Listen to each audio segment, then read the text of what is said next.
مولا نے جب آنا ہے تو جبرائیل پہلے نازل ہوگا. جبرائیل نے آ کے بیعت کرنی ہے اور اس کے ساتھ 5000 فرشتے ہوں گے. 5000 فرشتے. لیکن یہ فرشتے کون سے ہیں؟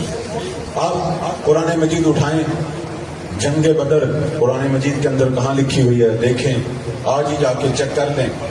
جنگ بدر میں جب مسلمانوں کی تعداد تھوڑی تھی اور مد مقابل بہت بڑا لشکر تھا، اور یہ تو تھوڑے سے لوگ تھے اور اسلحہ بھی مناسب نہیں تھا.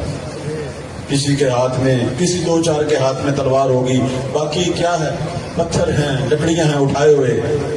لیکن کفن پوش یہ مسلمانوں کا چھوٹا سا لشکر جب گھر سے نکلا نا، تو اللہ نے ان کی مدد کے لیے اس وقت 5000 فرشتے بھیجے تھے، جن کا ذکر ہے قرآن میں. 5000 ملک فرشتے مصومین، علامت دار. اب لوگوں کو سمجھ نہیں آئی یہ علامت کیا ہے، یہ میں بتاتا ہوں کہ جنگ بدر میں یہ جو 5000 فرشتے آئے مخصوص علامت کے ساتھ، اور انہوں نے آ کے کافروں سے جنگ لڑی اور مسلمانوں نے وہ جنگ جیتی. لیکن عجیب بات یہ ہے کہ اللہ نے پہلی مدد فرشتوں کی شکل میں جو بھیجی، ان کی علامت یہ تھی کہ خدا کو پتہ نہیں علی کی جنگ اتنی پسند تھی، سب کو علی کی شکل میں بھیجا.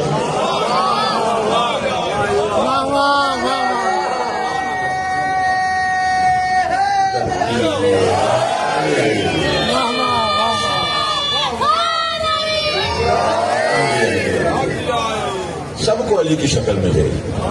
ہر کافر یہی کہہ رہا تھا کہ علی مجھے مار رہا ہے. ہر کافر یہی کہہ رہا تھا. کتنا پسند تھا علی میرے رب کو. کہتے ہیں جب پیغمبر معراج پہ گئے تھے، آسمانوں کے سفر طے کرتے کرتے عرش سے اوپر، جس جہاں پھر جبرائیل نہیں جا سکا، اور خدا نے کہا پیغمبر تھوڑا سا آگے بڑھو، میرے قریب آؤ. پھر وہ جگہ آ گئی مقام محمود. اس کے بعد رب نے جس آواز کا انتخاب کیا تھا، اس آواز کو سن کر پیغمبر حیران ہو گئے کہ علی کو تو میں نیچے چھوڑ کے آیا ہوں.